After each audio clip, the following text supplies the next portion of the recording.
ये लोग बताएंगे। हाँ, मेरा नाम है बीरेंद्र कुमार देशमुख और पूरे समूचे छत्तीसगढ़ में मुझे नाड़ी वैद्य के नाम से जानते हैं और मैं निवासी हूँ ग्राम भेड़ी, पोस्ट सुरेगांव, जिला। इस कार्यक्रम में आप बताएंगे, इस कार्यक्रम में कैसे आना हुआ आपका? जी, हमारे जो है 64 योगिनी मंदिर मोक्ष धाम फाउंडेशन की तरफ से समय समय में स्वच्छता अभियान और शिक्षा और स्वास्थ्य और यातायात को लेकर के जागरूकता अभियान का कार्यक्रम हम लोग करते रहते हैं। तो इसी बीच में पिछले महीना कोंड गाँव में हमारा कार्यक्रम हुआ था बालोद जिला के। उसमें हमारे बीच हमसे जुड़े हुए कुछ सदस्य हैं, अंगे सिरवानी जी वगैरह हैं, ये लोग वहाँ पे कार्यक्रम में उपस्थित थे। तो दूसरा कार्यक्रम हम लोग कहाँ को चुनने वाले थे आदरणीय जी? बीजापुर सुकमा कोंटा को चुनने वाले थे। तो उसी बीच में हमारे अंगे सिरवानी जी हमको बोला कि गुरुदेव काश हमारे गांव को चुन लेते, उमर गांव को धमतरी जिला में करके। तो ठीक है भाई करके सेकंड में हम लोग यहीं को चुने हैं।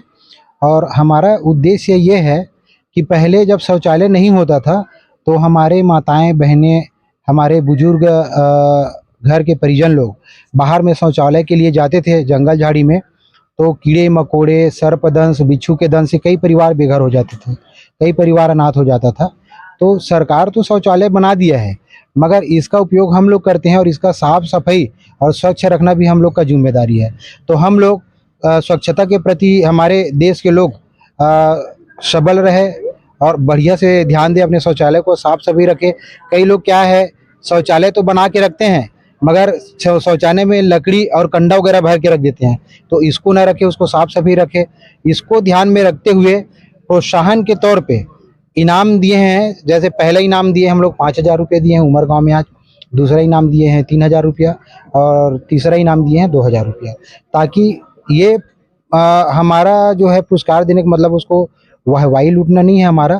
और हम कोई राजनीतिक आदमी नहीं है और जीवन में कभी राजनीति करना भी नहीं चाहते। हम एक समाज सेवी हैं और समाज हित में काम करते हैं।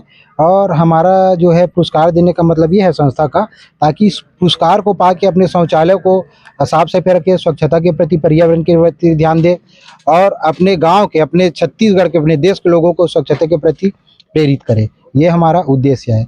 और रही बात यातायात के प्रति, तो यातायात को नियम को ध्यान में रखते हुए और किसी के परिवार अनाथ ना हो, बेघर ना हो करके हम लोग संस्था की तरफ से अच्छा क्वालिटी का हेलमेट देते हैं, जिसमें आज हम लोग 4 पुरुष को हेलमेट दिए हैं और 2 जो है महिलाओं को हेलमेट दिए हैं। इसका कारण ये है, इंसान केवल पुलिस के डर से ये हेलमेट लगाता है। तो हमारा मानना है कि पुलिस के डर से ये हेलमेट ना लगाए, यातायात के नियम को खुद पालन करे। उससे देश का जो है यातायात व्यवस्था जो है, देश का जो नियम है वो सब दुरुस्त होगा। और कई जो है हमारे घर के मुखिया जैसे बहुत दूर शहर जाते हैं, कोई भी काम से बिना हेलमेट के जाते हैं, एक्सीडेंट दुर्घटना हो जाता है। भगवान ना करे कि किसी घर में दुर्घटना हो, इनकेस दुर्घटना हो जाता है और मृत्यु को प्राप्त कर लिया तो परिवार बेघर हो जाता है, अनाथ हो जाता है। तो उसको भी ध्यान में रखते हुए हेलमेट लगा के ही चले। इसको देखते हुए, यातायात को नियम को देखते हुए हेलमेट वितरण की है। आपके द्वारा 64 योगिनी मंदिर का निर्माण किया जा रहा है जी, उसके बारे में बताएंगे। जी, ये जो है संभवतः देश का पहला मंदिर होगा जिसमें दान पेटी नहीं रहेगा।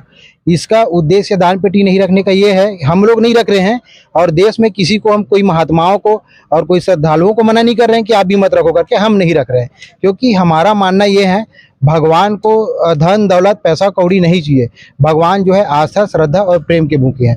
तो वहाँ जिन लोग भी दर्शन करने जाएंगे उसको अपने जेब और पर्स टटोलने की जरूरत नहीं है, केवल और केवल सच्चा आस्था की जरूरत है। और वहाँ दिव्य भंडारा चलते रहेगा, तो मंदिर में पूजा अर्चना और प्रार्थना करेंगे और भंडारा में भोजन करेगा। और जिसको अगर मन लगा कि और भूखे व्यक्ति को यहाँ प्रसाद मिले करके, तो उन लोग भंडारा क्षेत्र में सहयोग कर सकते हैं। और कहाँ कहाँ आपके कार्यक्रम होने वाला है आगामी? जी, आगामी तो ऐसा है, धीरे धीरे पूरा छत्तीसगढ़ के बाद पूरा देश को अपने को कवर करना है, स्वच्छता के प्रति जागरूक करना है लोगों को।